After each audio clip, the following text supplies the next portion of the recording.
Eh bien, bonsoir à tous, je m'appelle Laurent Katz, je suis un ancien de l'Epitech, Epitech où j'ai eu l'occasion d'enseigner l'intelligence artificielle au sein du laboratoire d'innovation, où c'est là au demeurant où j'ai connu Thomas, vu qu'il a été un de mes professeurs, donc je le remercie de m'avoir invité ce soir.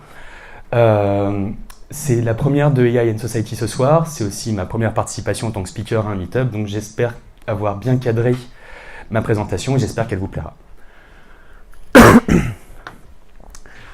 Donc, le but de ma présentation, en fait, je pense qu'on a des gens qui viennent de plein d'environnements différents. On a des gens qui sont plus côté technique, des gens qui sont plus côté business. Je vais essayer humblement de mettre à plat ce qu'est une IA, d'où ça vient.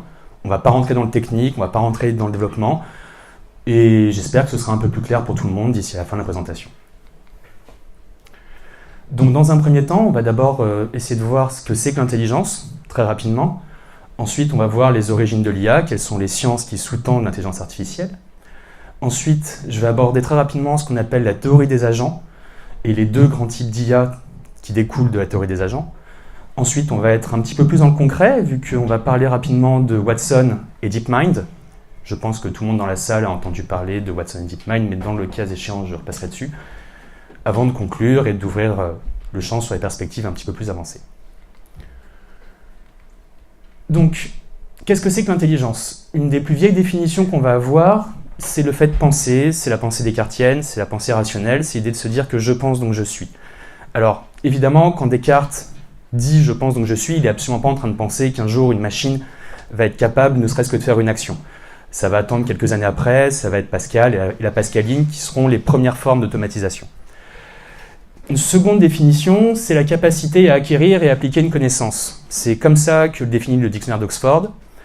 C'est probablement la chose la plus courante. On est à l'heure actuelle dans une école, on va dans une école pour acquérir une connaissance, pour pouvoir ensuite la restituer, que ce soit dans un cadre personnel, dans un cadre professionnel ou autre. Pour une définition un peu plus technique, l'intelligence artificielle, telle qu'elle est définie par Marvin Minsky, qui nous a quitté, j'allais dire l'année dernière, mais il y a 2 ans, c'est la science de faire acquérir à une machine la capacité à faire quelque chose qu'un humain doit faire grâce à son intelligence. Et là, on commence à arriver dans quelque chose qui est déjà beaucoup plus complexe. Donc, une fois qu'on a ces 3 définitions, il faut qu'on commence à se dire, déjà, est-ce qu'une IA pense? Est-ce qu'une IA agit? Et est-ce qu'une IA est capable d'acquérir une compétence, d'acquérir une capacité à faire et à agir, et si oui, dans quel contexte et de quelle manière? Avant de répondre à ces questions, on va avancer un peu pour voir en fait quelles sont les origines de l'IA. Donc, 2 des grands pères fondateurs, je pourrais en citer d'autres évidemment, mais je vais en citer que 2 parce que c'est un parti pris. Le premier, je pense que vous le connaissez tous, c'est Alan Turing. Alan Turing est un des très grands pères fondateurs de l'informatique, on lui doit le modèle des machines de Turing, je pense que tous les informaticiens de la salle voient de quoi je parle quand je parle d'une machine de Turing. On lui doit, grâce à la machine qu'il a faite pour pouvoir décrypter Enigma, la première machine capable de trouver un symbole, d'interpréter ce symbole et de sortir un résultat ensuite en fonction de ce symbole. Pour ce qui est du symbolisme en informatique, n'en faites pas, on y reviendra après. Marvin Minsky, quant à lui, est un des fondateurs du laboratoire d'intelligence artificielle du MIT. Du MIT, oui, si ma mémoire est bonne. Et on lui doit, entre autres, un livre qui est absolument crucial et qui a l'avantage d'être relativement abordable même pour un non-informaticien, un non-mathématicien, qui s'appelle Society of the Mind. Si vous vous posez des questions sur ce qu'est l'intelligence artificielle, comment est-ce qu'elle fonctionne, c'est un livre que je vous recommande énormément, on le trouve dans toutes les bonnes librairies scientifiques et techniques. Ce qui est très intéressant de se dire, c'est que ces 2 pères fondateurs, en réalité, quand ils vont aborder l'intelligence artificielle, avant même qu'on ne mette le mot et le nom intelligence artificielle derrière, tout le monde aura compris dès le début que, enfin tous les pères fondateurs, qu'en réalité on est sur une hybridation de plein de sciences différentes. La première, celle qui saute aux yeux évidemment, c'est les mathématiques. Parce que y a des algorithmes, il y a énormément de théories des incertitudes, etc. Mais on va aussi prendre des choses qui vont venir de l'économie et plus de l'économétrie qu'autre chose. Tout ce qui est la théorie des jeux, les travaux de Nash, le principe de satisfaction qu'on trouve en économie de manière extrêmement classique. On va aussi utiliser la biologie, parce que je pense que tout le monde dans la salle a entendu parler au moins une fois de ce qu'on appelle un réseau de neurones artificiels, qui est cette chose qui sous-tend l'intelligence artificielle de nos jours, en tous les cas telle qu'on la conçoit. Eh bien, ça provient de la neurologie. Ça s'inspire aussi de la génétique, avec tout ce qu'on va appeler les algogènes ou algorithmies génétiques, qui permettent à l'heure actuelle de faire des salles de concert qui ne ressemblent à rien de ce qu'un être humain pourrait créer par lui-même, mais qui ont mathématiquement la meilleure sonorité possible. Et en réalité, qu'est-ce que c'est que le son si ce n'est des maths à la fin? Alors, de manière plus étonnante, dans des sciences beaucoup plus humaines, on va aussi s'inspirer donc de la philosophie et de la philosophie matérialiste, telle qu'elle a été définie par les Grecs, avec donc la théorie du symbole et de l'acte, mais aussi de la psychologie, avec le comportementalisme et les sciences cognitives, c'est-à-dire la capacité à analyser pourquoi est-ce qu'un être humain réagit d'une telle manière dans une situation donnée, pour essayer ensuite de la transcrire dans le comportement du logiciel et de l'intelligence artificielle. Enfin, la linguistique, avec tout ce qui va être la représentation des savoirs, la théorie de l'information et le traitement naturel du langage, ce que fait par exemple Golem.ai, la société de Thomas. Pour une petite anecdote amusante, la légende veut que une des toutes premières formes d'intelligence artificielle à être jamais née soit née dans un campus américain lorsque deux étudiants, l'un étudiant en biologie, l'autre étudiant en informatique, chacun en train de bûcher sur leur sujet, se retrouvaient dans une situation où l'un a débloqué l'autre, l'étudiant en informatique expliquant la théorie des graphes à l'étudiant en biologie, et l'étudiant en biologie expliquant les principes évolutionnistes à l'étudiant en informatique. Alors c'est probablement une légende urbaine, mais ça vous donne une idée de ce que peut être l'interconnexion entre deux mondes qui, a priori, n'étaient pas faits de prime abord pour pouvoir se rencontrer. Donc, une fois qu'on s'est mis d'accord pour dire que c'est un hybride de sciences, et je pourrais en citer une dizaine d'autres, mais dans les grandes catégories, vraiment on reste sur ces 6 grandes sciences, ça va permettre de découper en réalité 4 grandes conceptions de l'IA. Tout d'abord, il y a des systèmes qui agissent en copiant l'humain.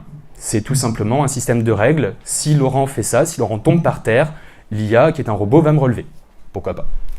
Il y a ensuite des systèmes qui vont chercher à copier le mode de pensée de l'humain. Laurent, ma mise en page a sauté pendant le transfert, mais ça c'est une autre histoire. Donc, des systèmes qui vont chercher à copier le mode de pensée. On est vraiment sur des systèmes de copie pure et de copie de ce qui pourra être fait. Encore une fois, des systèmes de règles. Là où ça devient des choses qui sont beaucoup plus intéressantes et qui sont beaucoup plus novatrices, ce sont des systèmes qui vont chercher à agir rationnellement, voire même à penser rationnellement. Et c'est là où il va falloir prendre, je pense, de l'ordre de 5 secondes pour se mettre d'accord, quelle est la différence entre l'action et l'intention de l'action. Parce qu'en réalité, tout le débat de l'intelligence artificielle à l'heure actuelle n'est que ce simple débat. N'importe quel informaticien, n'importe quel développeur peut coder un tout petit logiciel qui, pour l'événement A, aura la réaction B. Est-ce que ça en fait une intelligence artificielle? Je pense pas. Qu'est-ce que c'est que l'intelligence? Encore une fois, est-ce qu'il y a eu une pensée? Est-ce qu'il y a eu une volonté? Est-ce qu'il y a eu un apprentissage? Est-ce qu'on a simplement réagi à une règle? Ou bien alors est-ce qu'il y a eu prise de conscience d'une situation et évolution par rapport à cette situation grâce à une action? On y reviendra plus tard. En fait, toute la présentation est découpée selon cette dichotomie. Donc, pour continuer là-dessus, je vais aborder très rapidement ce qu'on appelle la théorie des agents et les 2 grands types d'IA. Donc, d'abord, un agent, c'est quoi? Alors, ça provient évidemment du latin. Mon latin étant très mauvais, je vais dire ça agere, ce qui veut dire agir. C'est littéralement quelque chose qui fait une action. Je ne dis pas quelqu'un parce que, jusqu'à la preuve du contraire, je ne pense pas que Terminator ou Matrix fonctionnent, donc on ne va pas encore appeler ça une personne. Ça reste encore à l'heure actuelle un quelque chose. Donc cet agent, pour nous, en tant qu'informaticien, c'est tout simplement quelque chose qui est déployé sur un réseau, quelque chose qui est déployé dans votre ordinateur, dans votre smartphone, et qui va agir à un moment spécifique et donné.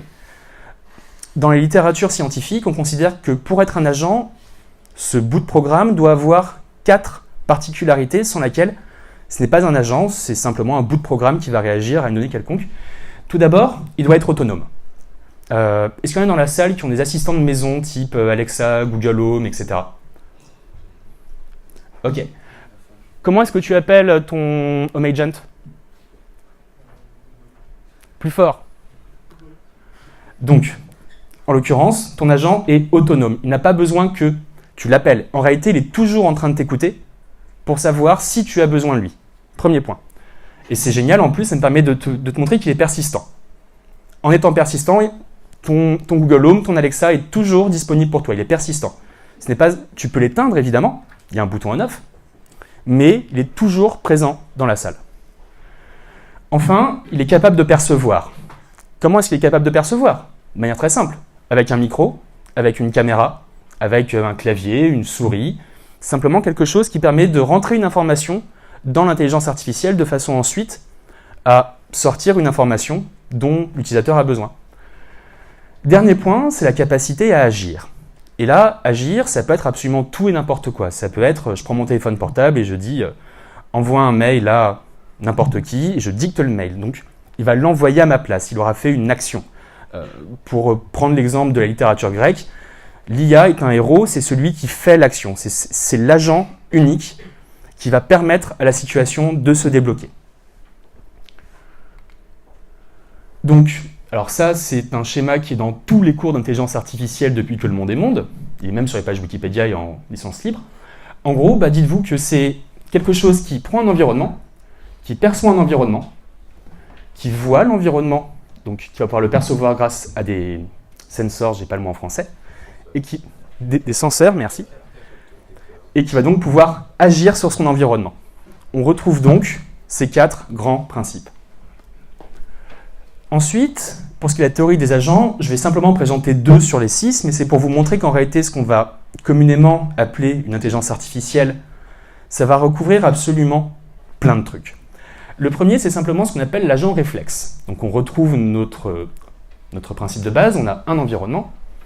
L'environnement est capté grâce à des senseurs, ces senseurs sont perçus, et grâce à un set de règles, notre IA va prendre une action grâce à ce qui lui permet de faire ces actions. Je vais prendre un exemple extrêmement simple. Prenons un chatbot. Un chatbot vraiment basique, comme le génie qu'il y a sur Internet, qui peut répondre à vos questions. Eh bien, il perçoit votre question, il vous pose une question, il perçoit votre réponse, et ces règles vont lui dire, mettons que je cherche le président de la République, et qu'il me pose la question, la personne que tu recherches s'appelle-t-elle Emmanuel? Selon ces règles, il va avoir dans ces règles la capacité à se dire, la prochaine question doit donc être, est-ce que c'est Macron, est-ce que c'est Emmanuel, je ne sais pas, enfin ça peut être plein d'autres personnes, mais en gros simplement il y a une règle et on ne cherche pas à améliorer par rapport à cette règle. Pourtant, à l'heure actuelle, ce genre de choses va être considéré comme étant une intelligence artificielle. Par exemple, un GPS va fonctionner selon ce simple modèle. C'est ce qu'il y a de plus basique dans une IA, mais ça reste ça. Le truc, c'est que quand on va avancer dans des modèles de plus en plus compliqués, au bout d'un moment, on va arriver sur ce genre de modèle, qu'est-ce qu'on appelle l'agent d'apprentissage, ou agent par renforcement, ou agent d'entraînement. Et là, comme vous pouvez le voir, il y a déjà beaucoup plus de choses. On a toujours nos basiques, c'est-à-dire un environnement, de quoi le percevoir, de quoi agir. Mais, et c'est là où on commence à arriver dans une intelligence artificielle beaucoup plus complexe, déjà, on va avoir un standard de performance minimal. Désolé, je vais continuer avec toi. Si jamais demain ton assistant Google n'est pas capable de répondre à ta question, pourquoi diable l'as-tu acheté? Enfin, en plus, je crois savoir que ça coûte un bras et demi, cette histoire.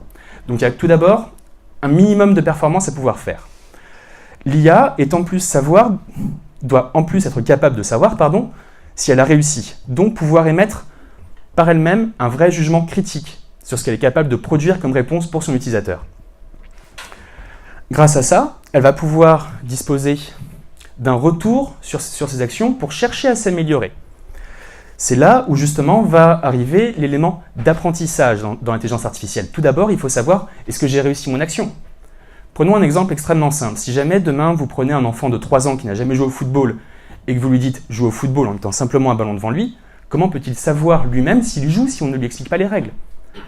Est-ce qu'il joue bien? Est-ce qu'il joue mal? Est-ce qu'il a marqué contre son camp ou bien autre chose? Il a besoin de pouvoir juger sa propre performance.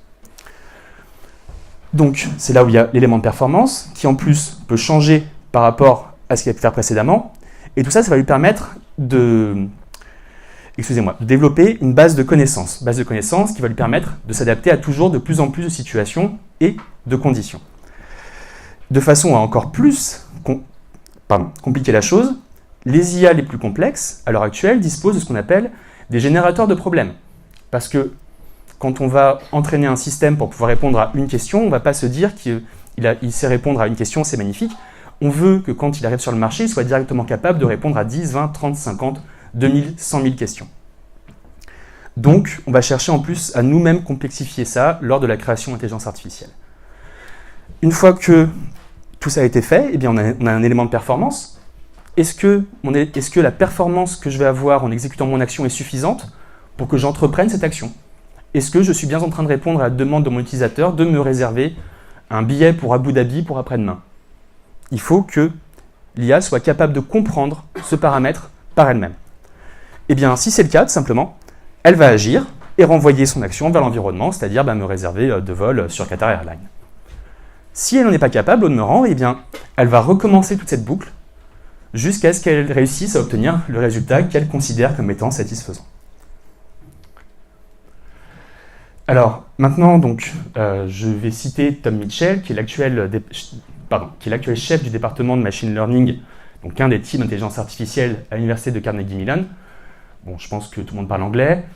A computer program said to learn from experience E with respect to some class of task T and performance measure P. If its performance at tasks in T as measured by P improve with experience E.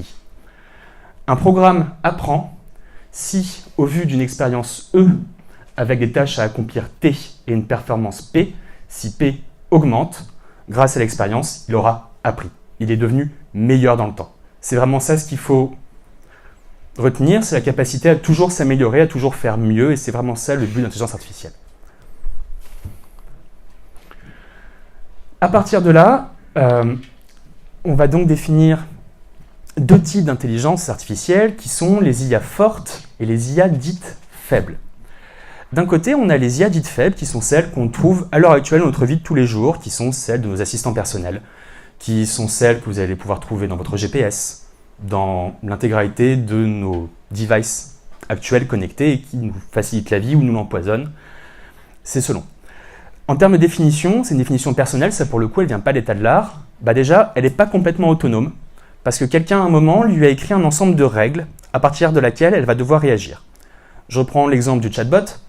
Mettons un chatbot qui serait déployé dans une entreprise pour résoudre les problèmes liés aux services informatiques. On va lui écrire les questions. Et à partir de ces questions, il va être capable de répondre parce que tout simplement, quelqu'un à un moment aura listé ces questions. Donc, on va donner pour l'utilisateur qui n'est pas informé, et c'est le but de cette présentation aujourd'hui, c'est que vous soyez un peu plus informé, l'illusion de l'intelligence. Elle ne pense pas. Elle est bridée, elle dispose d'œillères. La différence principale, donc, elle agit selon des règles définies. En termes d'état de l'art, elle est présente sur le marché. Il y a de nombreuses startups qui proposent ça. Il n'y a pas que des startups, au demeurant, il y a des groupes beaucoup plus importants qui le font. Et les exemples, je vous disais, donc GPS, aide à la prise de décision, chatbot. Le nombre de use cases est absolument hallucinant. Et de l'autre côté, on a ce qu'on appelle l'intelligence artificielle forte. Là, on commence à mettre un petit doigt dans ce qui est le futur, dans ce qui est la science-fiction. C'est une IA qui est capable d'apprendre sans aide humaine. Imaginez-vous vraiment intellectuellement ce que ça veut dire, et est-ce qu'un seul d'entre nous en est capable? Je veux dire, quand on était enfant, on vous donne un livre, vous n'avez jamais appris à lire, vous ne parlez même pas la langue, et au bout d'un temps X, vous êtes capable de comprendre ce qu'il y avait dans ce livre. C'est à l'heure actuelle vers ça que l'on tend. C'est à la fois extraordinaire, c'est à la fois relativement peut-être effrayant, mais ça pose énormément de questions en tout cas. Donc, elle peut agir d'une manière relativement similaire, j'insiste sur le relativement, on verra plus tard les problèmes d'anthropomorphisme qui sont liés à l'intelligence artificielle, mais pour faire simple, une IA forte est relativement autonome. Elle peut définir ses propres règles, elle va pouvoir définir elle-même ses propres critères de performance. Et c'est vraiment là la principale différence. En termes d'état de l'art, on est dans les balbutiements les plus complets. Ceux qui s'en rapprochent le plus à l'heure actuelle étant probablement le laboratoire DeepMind qui a été racheté par Google, même si je ne doute pas qu'il y a d'autres laboratoires et entreprises qui travaillent dessus de manière très intensive. Alors, une question quand même à se poser, c'est où en sommes-nous? Est-ce que vous êtes familier avec la courbe d'acceptation des technologies? Oui, non, peut-être? Bon, je vais vous la refaire, c'est très simple. En gros, toute innovation technologique, en tous les cas depuis 20 ou 30 ans, va avoir tendance à suivre cette courbe. Tout d'abord, il y a la phase d'innovation. Tout le monde se rend compte que hey, il y a une nouvelle technologie, c'est génial, il y a des use cases qui arrivent de partout, on peut faire plein de trucs géniaux. Et donc tout le monde commence à faire des trucs. Ici, vous avez le pic des désillusions, on va appeler ça. C'est, allez, je vais donner un truc au hasard. Par exemple, les crypto-monnaies. La Bitcoin qui passe de 17 000 $ à 10 000 pour repasser à 15, enfin. C'est le grand public voit ce que ça fait, ne comprend pas ce que ça fait, et commence à projeter ses espérances sur une techno sans comprendre ce qu'est cette techno. Évidemment, après une bulle, bah ça s'effondre, hein. C'est la règle de base, plus c'est haut, plus ça descend. Et ensuite, on arrive donc vers la maturité et la capacité de mise en production pour vraiment tout un chacun. Pour vous donner une idée, à l'heure actuelle, donc ça c'est, je crois que c'est Oxfam qui avait fait cette, donc cette courbe-ci spécifiquement. Pour vous donner une idée, ici, donc au début de la mise en prod, on va voir donc, tout ce qui est la réalité virtuelle. Ici, on va avoir les chatbots qui vont pouvoir aider les gens, donc ce qu'on appelle les cognitive experts. Vous voyez, c'est en train de... Ça ne veut pas dire que la techno n'est pas bonne. Ça veut dire qu'en ce moment, beaucoup de monde projette des fantasmes sur une techno sans vraiment comprendre ce que la techno est capable de faire par elle-même. L'IA forte, elle est là. C'est-à-dire, bah, on sait que ça va être faisable, on ne sait pas très bien comment. Par contre, bah, faut qu'on bosse dessus parce que l'avenir est là.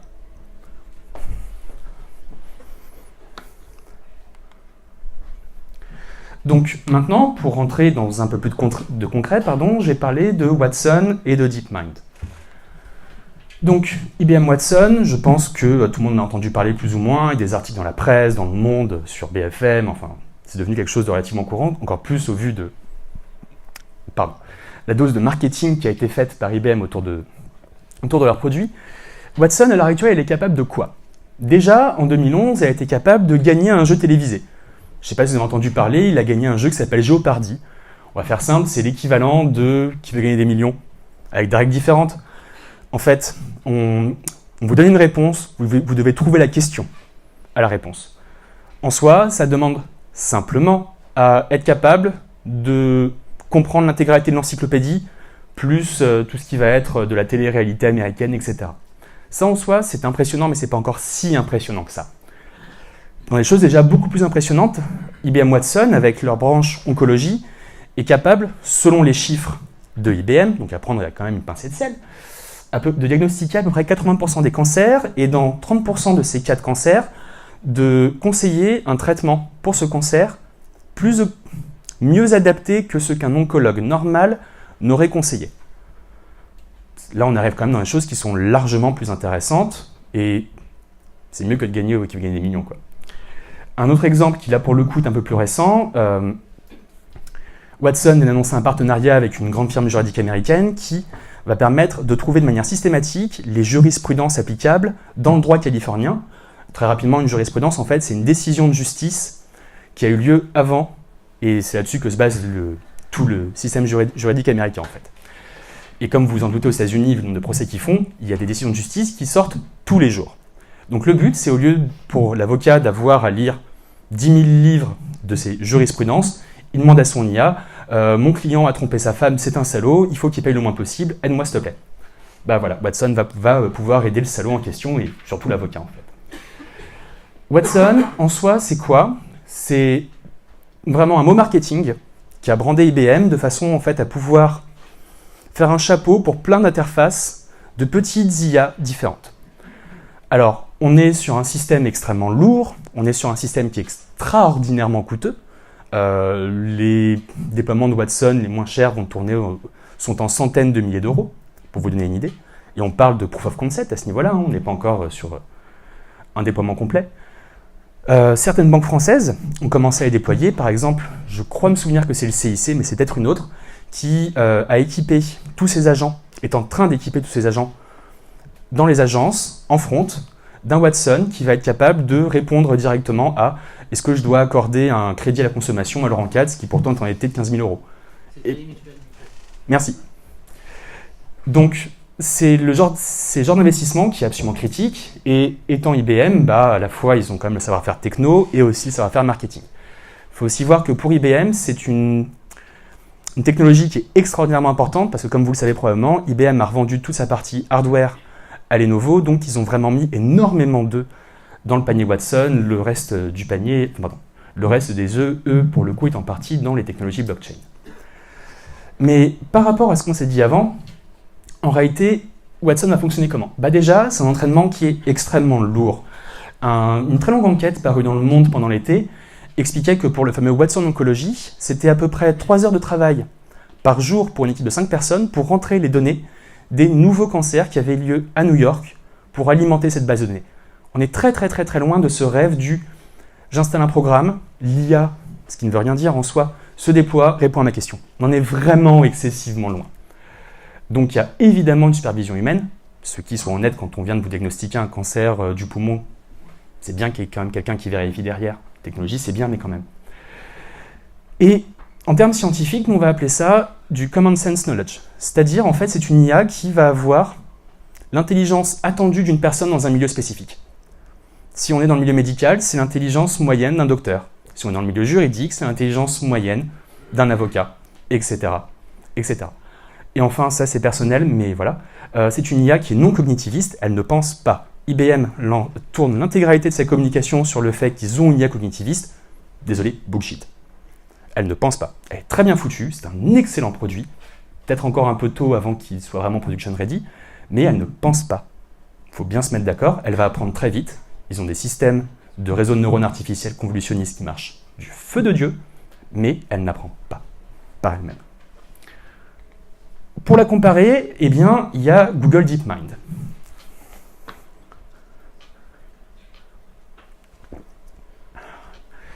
DeepMind, pendant l'été, a réussi quelque chose où beaucoup de monde, moi le premier, a réussi à faire quelque chose que beaucoup de monde, moi le premier, pensait impossible pour les quelques années à venir, c'est-à-dire pouvoir gagner au Go. Alors évidemment, gagner au Go contre moi qui ne connais pas les règles, c'est relativement facile, mais gagner au Go contre le champion du monde, c'est déjà beaucoup plus dur. Ensuite, gagner au Go contre le champion du monde sans handicap, c'est encore plus dur. Mais là, vous allez me dire, Laurent, ça se trouve, on lui a donné des parties et puis il s'est démerdé. Vous avez raison. Là où ça devient vraiment impressionnant, c'est qu'à un moment, l'équipe de Google, après avoir vaincu le champion du monde, s'est reprogrammé Deep Blue, lui a donné le livre de règles du Go, lui a dit « deviens le meilleur joueur du monde ». Ils ont eu besoin de 10 000 fois moins de temps pour entraîner cette IA, qui ensuite s'est battue contre l'IA qui avait déjà battu le champion du monde de Go. Alors le score est relativement sans appel, c'était 1000-0. Je pense que même les Brésiliens n'ont pas eu à subir ce genre de défaite. Donc bon. Seconde chose extrêmement intéressante, elle est capable, et ça c'est très récent, d'évoluer selon des critères non techniques. DeepMind, à l'heure actuelle, sur un de ses pôles évidemment, est configurée de façon à, lorsqu'elle doit interagir avec l'utilisateur, de regarder nos réactions sur le visage. C'est pas un oui, non sur lequel je clique, le fameux chatbot, avez-vous été satisfait de mon résultat? Vous dites oui, non. Et bien là, elle cherche à lire nos émotions. À lire ce symbole qu'est je suis en train de plisser les yeux, je suis en train de hausser un sourcil, etc., etc. Et ça, encore une fois, elle est capable de le faire par elle-même. Et enfin, alors ça pour le coup, j'ai pas réussi à trouver des sources un peu fiables, mais je le mets quand même. J'ai lu, à prendre avec une pincée de sel, qu'ils ont cherché à déployer de DeepMind sur un réseau commun et donné comme instruction prendre plus de place. Les deux DeepMind se seraient battus pour l'espace, avec des stratégies d'attaque et de défense. Ce qui veut dire, de manière très intéressante, que si on est capable d'apprendre l'agression à une IA, on peut apprendre la collaboration. Ne partons pas dans des délires à la Skynet. Donc, à côté de ça, DeepMind, qu'est-ce que c'est? Eh bien déjà, contrairement à Watson, c'est un projet de R&D pur. On a tous encore quelques années avant d'avoir un DeepMind dans la poche, que ce soit un Google Home, on a encore un petit peu de temps avant tout ça. Les applications commerciales, alors, une des toutes premières allait être annoncée, mais a été battue en brèche en Angleterre, vu qu'en fait, il y avait un deal entre le système de santé anglo-saxon, le NHS, et DeepMind pour donner l'intégralité des données du NHS. Donc, je ne sais pas pour vous, mais moi, par exemple, je me suis cassé le bras, etc. Le mettre dans le moteur pour essayer de faire de la médecine dite prédictive. Au lieu de soigner quand on a un bobo, on soigne avant le bobo. Ça coûte beaucoup moins cher, c'est probablement une très bonne idée. Par contre, ça veut dire aussi est-ce qu'on veut donner l'intégralité de nos dossiers médicaux à une entreprise privée. Je vous laisse répondre à cette question, personnellement, ça ne me regarde pas. Alors, ils sont dotés d'un comité d'éthique. C'est suite, entre autres, aux nombreuses réactions qu'a pu avoir Elon Musk, qu'a pu avoir Bill Gates, qu'a pu avoir Stephen Hawking. Alors, ce ne sont pas tous des spécialistes de l'IA, hein. Même Elon Musk est très loin d'être un spécialiste de l'IA, en tous les cas au niveau technique. C'est un très grand entrepreneur, mais ce n'est pas un spécialiste. Mais ça montre aussi le genre de recherche qu'ils sont en train de faire, c'est on arrive sur des complexités où on a besoin de se dire « et maintenant on en fait quoi ?» Parce que vous en doutez, les utilisations pacifiques, ça se fait facilement, les utilisations militaires, c'est beaucoup plus simple à faire. La vraie question maintenant, c'est est-ce que c'est le premier pas vers cette fameuse IA forte, cette IA complètement autonome, cette IA qui est capable d'évoluer en permanence pour se remettre en cause et faire toujours mieux? Eh bien, c'est ce qu'on va voir dans la dernière partie. Conclusion, l'avenir. Avant ça, juste un petit rappel business. Je me suis dit que ce serait toujours intéressant. Donc, ceci est une projection des sommes qui seront mises en millions de dollars dans les différents domaines de l'IA d'ici à 2025, simplement sur la connaissance d'image, qui va être un truc extrêmement simple, qui est ce que fait la Chine en ce moment pour pouvoir voir ce que font ses citoyens dans le métro, à la lecture des numéros de votre chéquier, on parle de 7288 millions de dollars. C'est juste un élément parmi d'autres. Après ça, il y a la maintenance prédictive qui est un immense problème dans toutes les entreprises du secteur secondaire, etc., etc. Mais donc, quand on parle vraiment d'avenir, eh bien, tout d'abord, très humblement, je pense qu'il y a 3 choses qu'il faut qu'on garde en mémoire. Tout d'abord, c'est gare à l'anthropomorphisme. L'anthropomorphisme, c'est quoi? C'est attribuer des qualités humaines à ce qui ne l'est pas. Je prends un exemple. C'est attribuer des qualités humaines à un animal, à un chien. Alors évidemment, on peut tous voir quand un chien est content, il est en train de remuer la queue. Mais on va pouvoir s'amuser à balancer plus que ça, et on le fait tous inconsciemment. Eh bien, on est en train de faire tous ça avec l'IA. Le simple fait qu'on parle d'intelligence artificielle n'est-elle pas en elle-même un immonde anthropomorphisme, où on va attribuer justement ces qualités humaines à ce qui n'est pas? Ça, c'est un premier point. Le second point, si jamais on arrive vraiment à une intelligence pure, c'est quid de l'apparition de ces xéno-intelligences. Donc xéno du grec, ça veut dire ce qui est différent, ce qui est étranger, littéralement l'intelligence non humaine. Certains économistes et certains philosophes considèrent qu'il y a déjà des xéno-intelligences qui existent sur Terre. Ce sont les grands groupes multinationaux qui vont agir selon une logique qui leur est propre. C'est une vision qui est la leur, je ne mets pas de jugement de valeur dessus. Mais qu'est-ce qui se passe quand on a une intelligence qui n'est pas humaine? Alors certes, on aura eu une main dedans, mais tel Dieu et sa créature, tel Prométhée, etc. Quelles seraient les interactions entre cette nouvelle intelligence, peut-être pas encore une super intelligence, mais si à un moment, on a tous vu des films de SF où l'IA demande « mais pourquoi faites-vous ça ?» La différence entre le bébé et l'IA, c'est qu'il y en a techniquement une qui est plus intelligente. Et enfin, il y a la question de l'horizon des événements technologiques ou singularité technologique. La singularité technologique, c'est un moment qui est prédit par des futurologues, ce qui est une science relativement inexacte, comme vous vous en doutez, nos voitures ne sont pas encore volantes, même si on y travaille, où en fait la capacité de calcul des IA, où l'IA est tellement apte à se reprogrammer, à s'optimiser en permanence que une seconde de calcul pour cette super intelligence est supérieure en capacité de traitement à tout ce que l'humanité a pu faire depuis l'invention de l'écriture. Qu'est-ce qui se passe ensuite?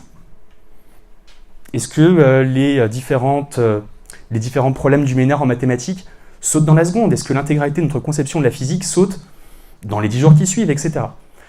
C'est une question qui, moi, je trouve est absolument passionnante. Demandez-vous simplement, est-ce que nos parents, dans les années 80, on leur décrirait 2018 à l'heure actuelle, on leur décrirait nos téléphones portables, on leur décrirait Internet. Ils nous regarderaient avec des gros yeux en disant « Non mais le Minitel qui devient ça? Arrête de me prendre pour un singe. » Est-ce qu'on n'est pas en train de voir ça et d'arriver à un moment où il devient extrêmement dur de savoir quelle sera la prochaine étape dans l'évolution technologique de l'humanité? Je ne suis pas en train de faire un discours alarmiste, du tout, c'est absolument pas mon propos, mais cet emballement de l'histoire, pour parler, en l'occurrence c'était Marx qui en parlait, considérait qu'au début de l'histoire c'était la Révolution française et que depuis cet événement, les choses allaient de plus en plus vite. Est-ce qu'on n'a pas, en dehors de toute conception économique et politique, la confirmation de ce qu'avait prédit ce qui était aussi un philosophe et pas qu'un économiste? Voilà, je vous remercie de votre attention. Et je ne sais pas si on prend des questions, Thomas.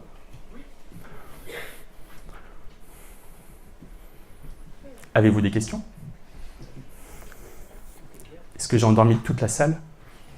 Pas du tout. J'ai entendu tout était clair.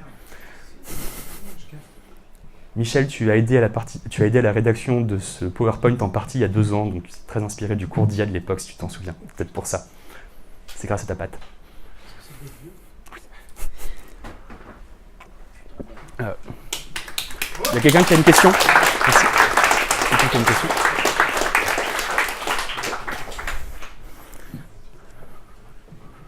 Merci. Question sur DeepMind. Effectivement, je n'avais pas réalisé qu'ils n'ont pas d'application commerciale aujourd'hui.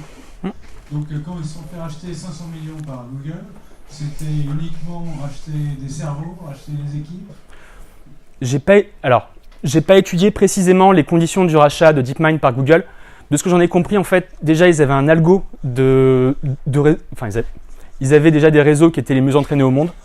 Et je pense surtout qu'ils ont racheté la team. Après ça, je préfère ne pas dire une bêtise, mais il me semble que c'est un rachat on rachète l'équipe, elle est beaucoup trop performante pour la laisser à Apple, ou à Amazon, ou à qui tu veux. Oui, un truc important, je n'ai cité que les entreprises occidentales.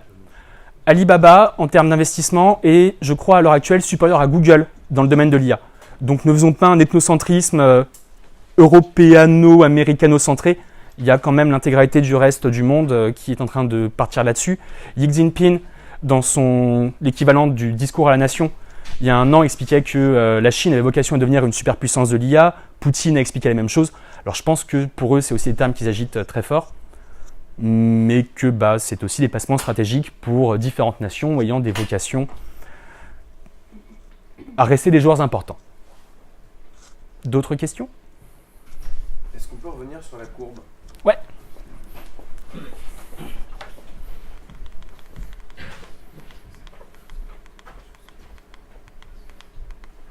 Yep, on y est. Hop. Oui, c'est ça. Voilà. C'est pas besoin du micro, je ne la comprends pas. En gros, c'est la courbe de... Ici, tu as expectations, c'est les attentes. OK? Et ici, tu as le temps. N'importe quelle technologie, quand on la présente, tout le monde va se dire... Merci. Donc, ici, tu as les attentes, et ici, tu as le temps. Je prends un autre exemple. Je prends la conquête spatiale. Au moment où Gagarine est arrivé dans l'espace pour la première fois, tout le monde s'est dit, dans 30 ans, on aura des colonies spatiales, on prendra le métro pour aller sur la Lune, etc. Toute la SF nous en parle. Au final, c'est ça. Donc, en gros, l'idée, c'est que les attentes deviennent de plus en plus démesurées parce que business is business. Tout le monde commence à faire des POC dessus, tout le monde se rend compte que, il y a vraiment un truc derrière. Le problème, c'est qu'arrivé là, les gens se rendent compte que pour industrialiser un POC, ça prend du fric, ça prend du temps, ça demande peut-être aussi de confirmer que la techno fonctionne. Non, elle fonctionne, pardon. Que la techno devienne plus mature. Donc, les investissements décroît, les gens commencent à s'enfuir du domaine, et ensuite, là, tu vois, donc c'est le gouffre de la désillusion. Là, ici, donc c'est ce qu'on appelle la vallée de l'illumination, où les gens comprennent qu'en réalité, non, c'est comme ça que ça marche. Et au début, on disait un peu tout et n'importe quoi. Et enfin, on a le plateau de la productivité. Je te prends un autre exemple, qui est celui de l'Internet. Début des 98-2000, des boîtes lèvent 1 million d'euros, il n'y a même pas une ligne de code, il n'y a même pas un speech, il n'y a même pas un PowerPoint. Crise Internet. Et ici, il y a une boîte dont tu n'as jamais entendu parler qui s'appelle Google. Google, à l'heure actuelle, il est là. Et donc, nous, temporellement, en fait, on se situe dans l'espèce de début de descente, c'est ça? Ça dépend du type d'IA sur lequel tu es. Donc, par exemple, ici, tu as ce qu'on appelle les systèmes experts cognitifs, c'est-à-dire tout ce qui est aide à la prise de décision. Mais de manière un petit peu renforcée. Tu vois, c'est en train de se casser un petit peu la gueule. Là, ici, donc, tu as le cognitive computing, c'est-à-dire la capacité à chercher à émuler le comportement humain. Tout le monde est en train de ne penser que à ça. On va voir le moment où on dira vraiment « pense » à la machine. L'IA générale, elle est là. DeepMind est là, pour faire simple. Watson est quelque part là-dedans, etc. Attention, ça ne veut pas dire que les mecs sont en train de se planter. Ça veut dire que les gens projettent quelque chose que les techniciens, normalement, disent « Laissez-nous 10 ans, s'il vous plaît ». C'est comme les gens qui sortent un jeu vidéo trop tôt. Bah oui, ça marche pas. Il faut attendre les fixes. J'espère avoir répondu à ta question. Une dernière question, et puis pour la suite, vous aurez l'occasion de discuter autour d'un verre à la sortie.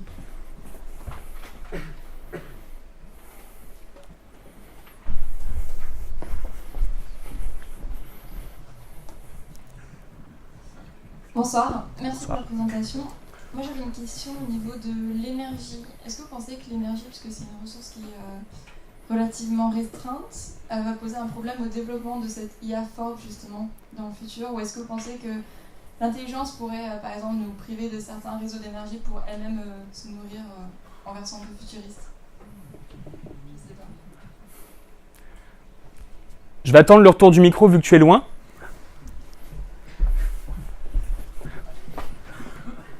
Merci Thomas. Déjà, un premier point. La consommation électrique est un enjeu absolument majeur. Les considérations écologiques sont des problématiques qui doivent être transverses si on veut encore avoir des arrière-petits-enfants. Il y a une techno pour laquelle tout le monde est en train de s'emballer. En plus, c'est cool, je suis sur la bonne slide. Blockchain, où es-tu? Blockchain. Ouais, elle est là. La blockchain et tout ce qui est calcul distribué, avec des modèles extrêmement précis. Je ne parle pas de Bitcoin et autres, avec des systèmes de minage qui... une Bitcoin qui coûte autant que la production électrique en Afrique pendant une semaine, enfin. C'est hallucinant. Devrait probablement permettre de disposer d'une capacité de calcul importante à coût moindre. Pour répondre à ta deuxième question, qui est le fait qu'une super intelligence, une IA forte, appelons-la un peu de n'importe quelle manière, pourrait détourner l'énergie pour se nourrir,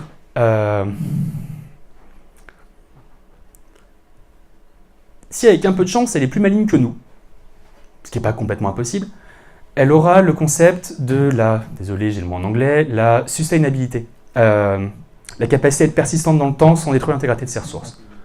Là, la durabilité, merci beaucoup. Et donc, il y a des sources d'énergie renouvelables, propres. Elles sont peut-être pas le rendement du nucléaire en termes de mégawattheure, mais qui devraient pouvoir suffire, telles que, par exemple, le marémoteur, ou bien alors tout ce qui est la géothermie. Est-ce que j'ai répondu à ta question? Eh bien, je vous remercie pour votre attention et je vous souhaite une très bonne soirée avec les autres speakers.